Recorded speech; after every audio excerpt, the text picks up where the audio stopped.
जून का current affairs insight current affairs June 2021। Actually ये misprint है, जून 20 नहीं है 21 होना चाहिए।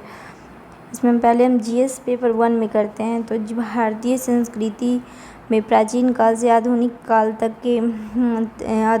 तक के कला के रूप, साहित्य और वास्तुकला के मुख्य पहलू शामिल होंगे। ठीक है, मतलब प्राचीन कला से आज तक का जितना भी आर्ट, तो आर्ट में 2 है। तुलु भाषा का इतिहास हमें जानना है क्योंकि इन्होंने राजभाषा की और संत कबीरदास की जयंती मनाई गई है। दूसरा, जीएस पेपर 1 के सिलेबस में क्या है, तो 18वीं शताब्दी के लगभग मध्य से लेकर आज तक का, मतलब आधुनिक भारत के इतिहास की महत्वपूर्ण घटनाएं, व्यक्तित्व और विषय। तो इसमें हम लोग अटलांटिक चार्टर के बारे में देखेंगे, राम प्रसाद बिस्मिल के बारे में, झंडा सत्याग्रह के बारे में, और दिल्ली मास्टर प्लान 2041, प्रमुख क्षेत्र और चुनौतियाँ, और स्मार्ट सिटी पुरस्कार 2020, और प्रधानमंत्री आवास योजना, एक योजना भी हमें देखना है। तीसरा है भूकंप, थोड़ा ज्योग्राफी वाला भी पार्ट है, ज्योग्राफी भी जीएस 1 में है। तो भूकंप, सुनामी यानी कि हिस्ट्री है, आर्ट एंड कल्चर है, और ज्योग्राफी में भूकंप, सुनामी, ज्वालामुखी हलचल, चक्रवात जैसी महत्वपूर्ण भौतिक घटनाएं, भौगोलिक विशेषता और उनके स्थान। तो इसमें हम समर सॉलिसिट के बारे में पढ़ेंगे, और साथ में, ठीक है ना, इतना जीएस पेपर 1 में। अब ये जो है ना, ये जीएस 2 में यहाँ से होगा। हिंदी में थोड़ा गलत भी रहता है, क्योंकि पॉलिटी हमारा जीएस 2 में आता है। तो आज कोशिश करेंगे कि जीएस 1 ख़त्म हो जाए इस वीडियो में।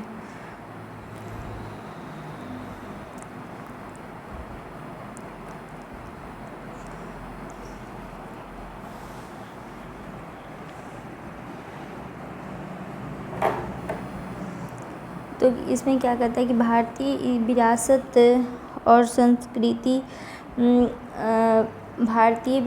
संस्कृति, विश्व के इतिहास, भूगोल और एवं समाज। भारतीय संस्कृति में प्राचीन से आधुनिक रूप, साहित्य, वास्तुकला, तुलु भाषा का इतिहास और इसके लिए भाषा की दर्जा। तुलु भाषा को संविधान की 8वीं सूची, चूँकि 8वीं सूची क्या है, तो लैंग्वेज से रिलेटेड है, और ये कर्नाटक और केरल में आधिकारिक भाषा का दर्जन दिए जाने की जोर पकड़ती जा रही है।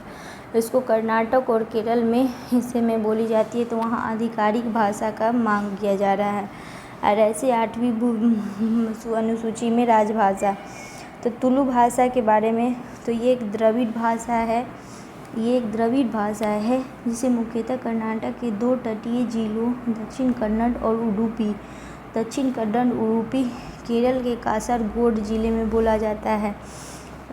वर्ष 2011 की जनगणना रिपोर्ट के अनुसार भारत में तुलु भाषी लोगों की संख्या 18,86,000, मतलब 18 लाख के आसपास है।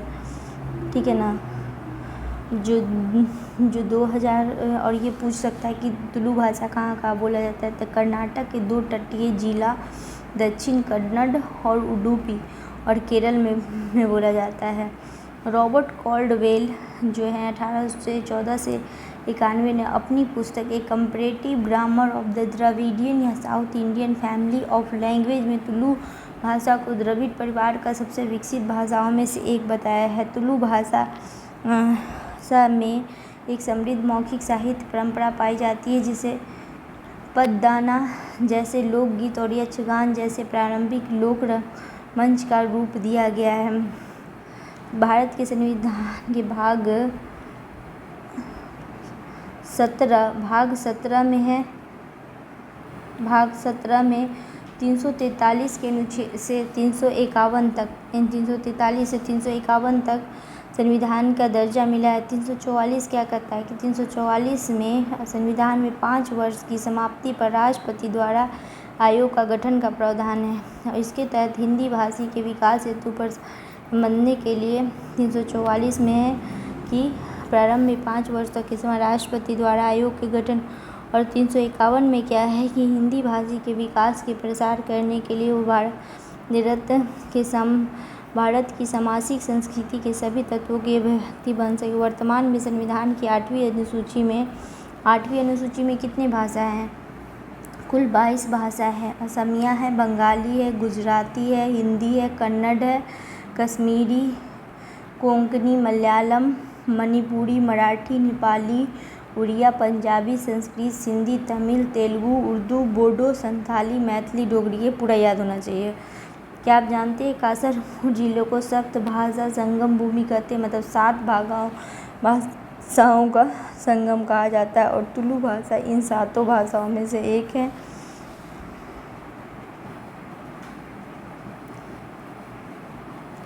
भारत के किन राज्यों में अदालती कार्रवाई में हिंदी का वैकल्पिक उपयोग का प्रावधान है? भारत की 8वीं अनुसूची क्या है? अनुच्छेद 348 क्या है? और आर्टिकल 348 क्या है? और उच्च न्यायालय के अतिरिक्त राज्यपाल की शक्तियाँ। 8वीं अनुसूची में भाषाओं को सम्मिलित करने और हटाने की शक्ति। राजभाषा अधिनियम 1963। सरकार के प्रशासन में हिंदी और अंग्रेजी भाषा तक सीमित नहीं, अन्य देशज भाषा को शामिल करने के लिए आधिकारिक भाषा अधिनियम 1963 में विचार करना। और संत, ये हो गया, ये इंडियन एक्सप्रेस की न्यूज़ थी। साथ में ये इंडियन एक्सप्रेस में संत कबीरदास जयंती, ये 24 जून को मनाया गया संत कबीरदास जयंती। और हिंदू चंद्र कैलेंडर में के अनुसार कबीर जयंती ज्येष्ठ पूर्णिमा को मनाई जाती है। संत कबीर के बारे में, संत कबीरदास 15वीं शताब्दी में भारत के एक प्रमुख संत थे और समाज सुधार। उनकी प्रख्यात एवं सम्मानित रचनाओं एवं कविताओं में परम सत्ता एवं महानता। वे भक्ति आंदोलन के अग्रणी संतों में से वह किसी भी धार्मिक भेदभाव में विश्वास नहीं रखते थे और सभी धर्मों पर सहज रूप से स्वीकार करते थे। उनके द्वारा कबीर पंथ के नाम से एक धार्मिक समुदाय की स्थापना की गई, जिसे कबीरपंथी। कबीरदास की विचारधारा पर वैष्णव संत स्वामी रामानंद का काफ़ी प्रभाव था। रामानंद ने कबीर को अपने शिष्य के रूप में स्वीकार किया था। रामानंद, इनके गुरु का नाम क्या था? रामानंद। बीजक सखी ग्रंथ, कबीर ग्रंथावली और अनुराग सागर। बीजक सखी ग्रंथ, कबीर ग्रंथावली और अनुराग सागर इनके छंद सिख धर्म के पवित्र ग्रंथ गुरु ग्रंथ साहिब में शामिल हैं। इनकी कई महत्वपूर्ण रचनाओं का संकलन 5वें गुरु अर्जुन देव द्वारा किया गया था। कबीरदास की रचनाओं में उनके 2 पंक्तियों वाले दोहे सर्वाधिक प्रसिद्ध हैं। इनके लिए कबीर के दोहे नाम से जानते हैं। क्या आप जानते हैं हलवार और नैनार दक्षिण भारत में भक्ति आंदोलन के संस्थापक माने जाते हैं? हलवार और नैनार कौन थे? कबीरदास के बारे में उनकी साहित्यिक कृतियाँ, भक्ति आंदोलन, प्रमुख समाज सुधारक। अटलांटिक चार्टर क्या है? अगस्त 1941 ईस्वी में ब्रिटिश प्रधानमंत्री विंस्टन चर्चिल और अमेरिकी फ्रैंकलिन रूजवेल्ट द्वारा हस्ताक्षरित एक, जिसे अटलांटिक चार्टर कहा जाता है, से संबंधित दस्तावेज को अमेरिकी राष्ट्रपति जो बाइडेन और ब्रिटिश प्रधानमंत्री बोरिस जॉनसन ने निरीक्षण किया है। जो बाइडेन और दोनों नेताओं ने लोकतंत्र, खुले सिद्धांत और मूल्यों के सुरक्षा का संकल्प लेते हुए नए Atlantic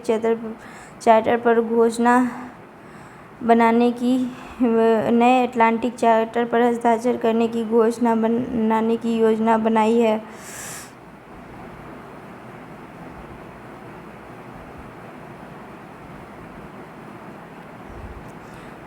Atlantic charter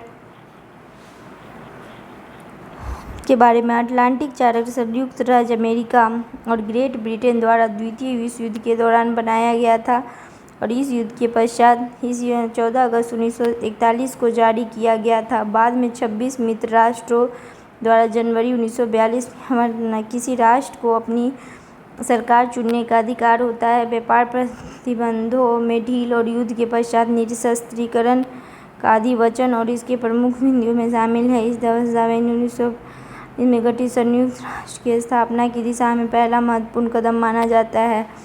Atlantic charter में 8 सामूहिक सिद्धांत शामिल हैं। संयुक्त राज्य अमेरिका और ब्रिटेन द्वारा द्वितीय विश्व युद्ध में कोई भी क्षेत्रीय लाभ नहीं उठाने पर सहमति व्यक्त की गई और उन्होंने संबंधित नागरिकों की इच्छा के विरुद्ध किए जाने वाले किसी भी क्षेत्रीय विरोध परिवर्तन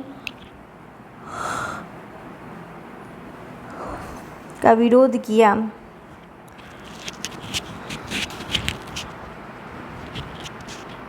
जिन राष्ट्रों को पर युद्ध के दौरान दूसरे देशों पर कब्जा हो गया था उनकी सरकार गिर गई थी के लिए अपनी सरकार बनाने की सहायता करना, नागरिकों को अपनी खुद की सरकार चुनने का अधिकार देना। क्या आप जानते हैं अटलांटिक चार्टर के समर्थक द्वारा 1 जनवरी 1942 ईस्वी को घोषणा हस्ताक्षर किया गया और यह बाद में आधुनिक संयुक्त राष्ट्र का आधार बना। हस्ताक्षर घटक कौन थे और कारण और परिणाम।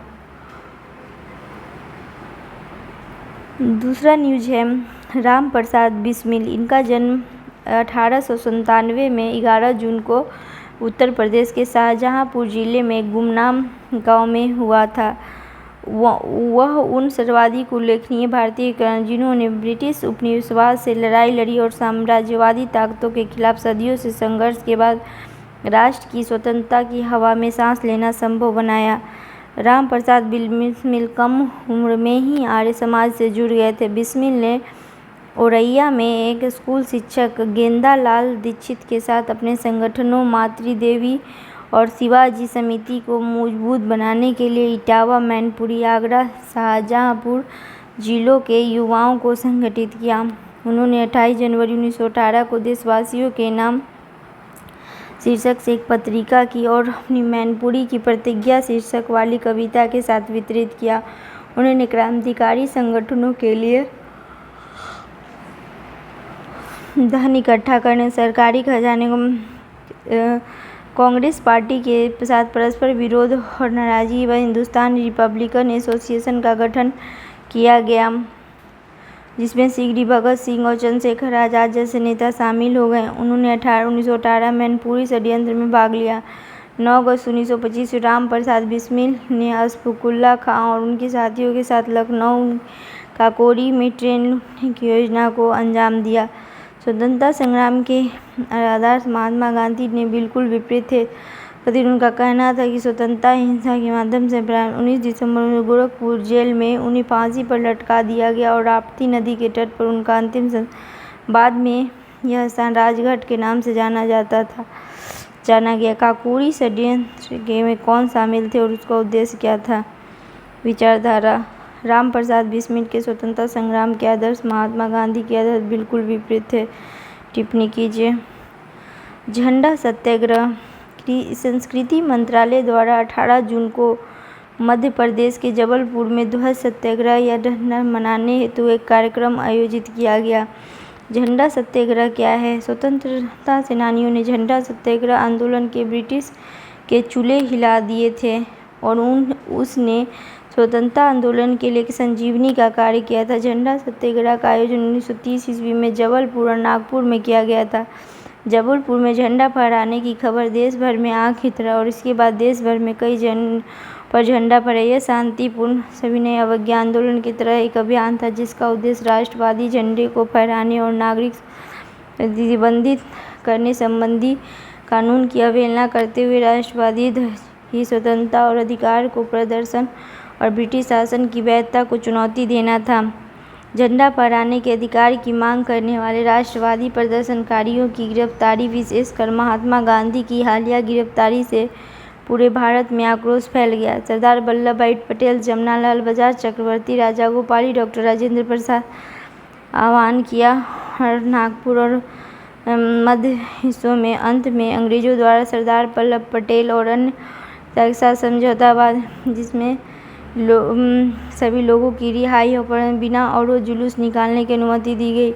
पिंगली वेंकैया एक प्रसिद्ध सेनानी और अभिकल्प डिजाइनर थे।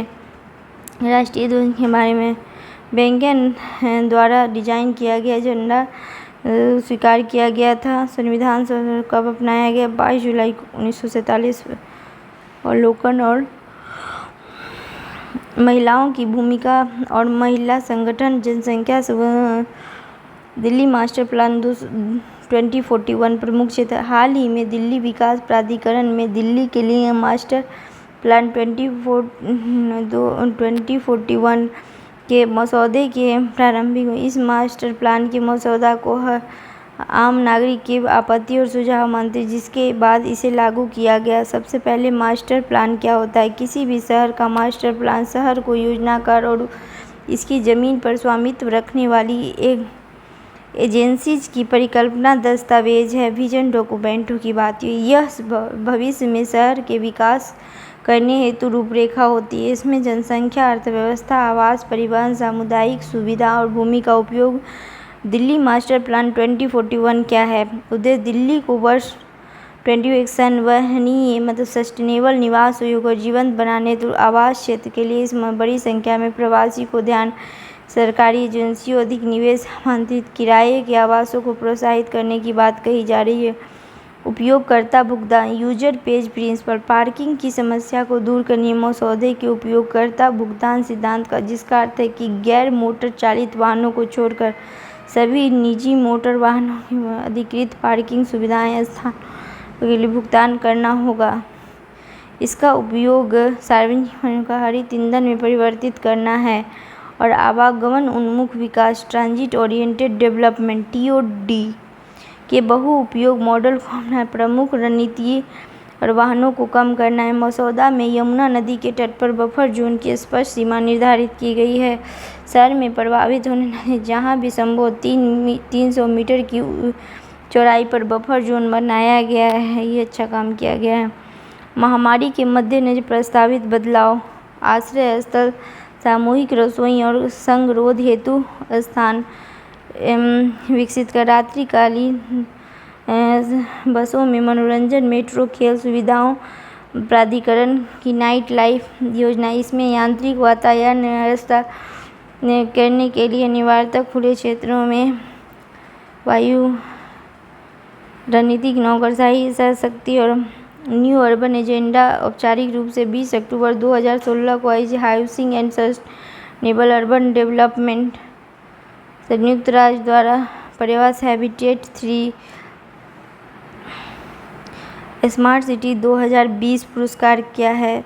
केंद्रीय आवास एवं शहरी मंत्रालय भारतीय स्मार्ट सिटी पुरस्कार, इंडियन स्मार्ट सिटी अवार्ड की सूची, स्मार्ट सिटी विजन मिशन, अटल नवीकरण, प्रधानमंत्री उत्तर प्रदेश, सभी राज्यों मध्य प्रदेश और तमिलनाडु का स्थान रहा। इंदौर मध्य प्रदेश संयुक्त रूप से शहरी पुरस्कार, मोहम्मदाबाद के लिए स्मार्ट सिटी लीडरशिप अवार्ड प्रदान किया गया है, जबकि इंदौर को, अहमदाबाद को स्मार्ट सिटी लीडरशिप अवार्ड, जबकि केंद्र शासित एकीकृत कमांड और नियंत्रण बोर्ड ICCS के संधारणीय रिफॉर्म मॉडल और कोविड-19 प्रबंधन के नवाचार समेत अतिरिक्त मानदंडों को भारत स्मार्ट सिटी की शुरुआत 2015 में की गई थी। इसका उद्देश्य शहरी को एकीकृत करना, दुर्लभ साधनों को कुशल करना। यह एक केंद्र प्रायोजित सेंटर स्पॉन्सर्ड स्कीम है। 4 स्तंभ है: social infrastructure, physical infrastructure, institutional और इकोनॉमिकल इंफ्रास्ट्रक्चर। क्या आप 100 स्मार्ट सिटी एकीकृत कमांड ICC के बारे में जानते हैं? सिटी इनोवेशन एक्सचेंज, प्रधानमंत्री आवास योजना। हाल ही में प्रधानमंत्री आवास योजना के 6 वर्ष पूरा होने पर आवास और शहरी 25 जून 2015 को शुरू किया गया था। मिनिस्ट्री ऑफ हाउसिंग MoHUPA द्वारा 75 वर्ष के पूरे होने पर सभी घटकों के झुग्गी झोपड़ी में रहने वाले लोगों की भूमि के लिए निजी डेवलपर क्रेडिट लिंक सब्सिडी के माध्यम से किफायती को बढ़ावा देना केंद्रीय क्षेत्र की योजना में लागू किया गया है। नाव के संयुक्त सभी शौचालय और बिजली उपलब्ध कराएगी। विकलांगों उपलब्धि प्रधानमंत्री मनोनयन, जिनमें से IoT 2.0 निर्माण हो चुका है और ग्रामीण भूख। अगला न्यूज है ग्रीष्म संक्रांति क्या है? 21 जून को ग्रीष्म संक्रांति का यह ग्रीष्म ऋतु का सबसे लंबा दिन होता है। ग्रीष्म संक्रांति की सूर्य अवस्थिति कर्क रेखा के ठीक लैटिन सोलिस्टिस का सूर्य से स्थिर अवस्था और अयनांत संक्रांति अयनांत पृथ्वी को अपनी दूर परिवहन के खगोलीय घटना है। निकट अवस्थित होती है और कि हमारे विश्व के उत्तर ध्रुव सूर्य की ओर अधिक झुका होता है। देखने में सूर्य के स्थित कर्क रेखा को 23.5 डिग्री ग्लोब के चारों ओर कर्क नक्षत्र और भूमध्य सागर जून संक्रांति 12 घंटे से अधिक होती है और 12 घंटे से कम होती है। जब किसी दौरान भूमध्य दक्षिण में भूमध्य रेखा के उत्तर में ज़्यादा होती है, यानी उत्तर में सबसे लंबा दिन। इसी तरह पृथ्वी पर सूर्य से अधिक मात्रा में ऊर्जा प्राप्त करती। नासा के अनुसार इस दिन पृथ्वी को सूर्य से ऊर्जा और 30% शीतकालीन संक्रांति क्या है, विंटर सोलिस्टिस 21 दिसंबर को होता है और यह उत्तरी गोलार्ध में वर्ष का सबसे छोटा दिन होता है। सर्दियों का पहला उत्तरी गोलार्ध में सर्दियों का हिमेल सोलिस्टिस या सीसरी क्रांति कहते हैं या हाइपसोलिस्टिस के नाम से इस समय उत्तरी गोलार्ध में सर्वाधिक होता है। जून संक्रांति के 2 सप्ताह बाद पृथ्वी की अधिकतम होती है और इसी दौरान अपसौर की घटना होती है 23 जून।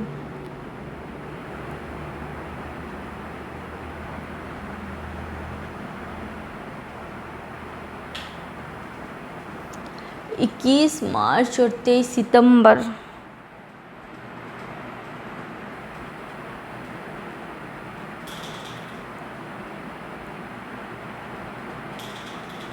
दो जुलाई को शायद बोल रहा है, 2 जुलाई को, हाँ 4 जुलाई को अपसौर जब दूर होता है पृथ्वी और चंद्रमा।